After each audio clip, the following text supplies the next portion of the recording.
Hello mga kasari, papunta po kami ng paggawaan ng mga asin.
Jirwe na to.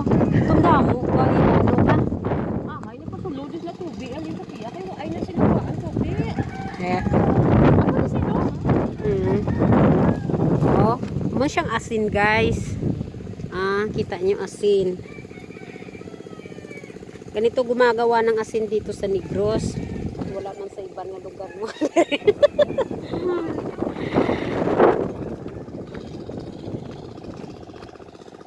Pinapa-dry pa to, guys. So ayan oh, yung asin. Pero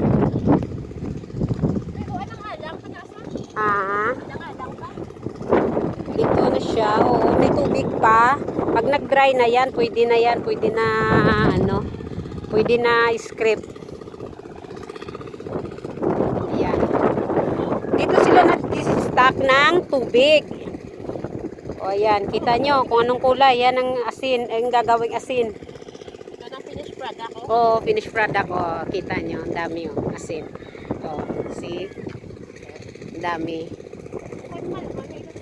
So, kung gusto nyo bumili ng asin, punta kayo dito sa, ano ha, sa Negros. Daming asin dito. Brato. 500 nga. 500. Pwede 400. Ayan guys, ang dami yung asin. Ayan.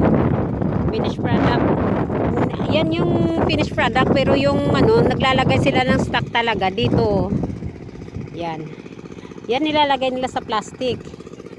Pinapa-dry.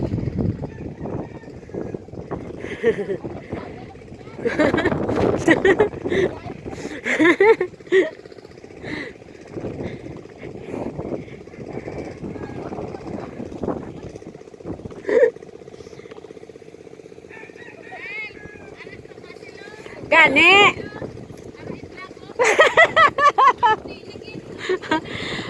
Amna gani. Ara oh. Ari. Ara ang puti kido. Kada buto na niyo ari. Ara oh. Kaya oh. Basin saktuhan ta ni mas slide. Ayan. Ayan, kita nyo, ang daming asin. So, pag nag-dry na yan, kinukuha na nila. Kita yun sa part na yun. Ayun, no? Kumukuha sila ng asin. Ayun, no? Nag-script na ng asin. Nagda-dry na. Pero hindi pa po yan pwede ibenta bukas pa kasi pinapatulo pa doon. Tapos yan, pinapapasok yung tubig. Ayan. So, maganda yung processing ng tubig dagat. Ayan.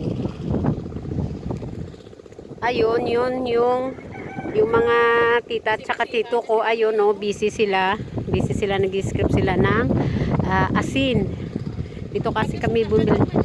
Oo, hindi pwede na masubrahan daw ng pa-dry. So, kailangan tsakto-tsakto lang. Ayan, malapad po. No? Hindi sa kanila to, yung parang nagre-rent lang sila. May share yung may-ari ng lupa at saka yung gumagawa ng asin. Ayan. Kita nyo.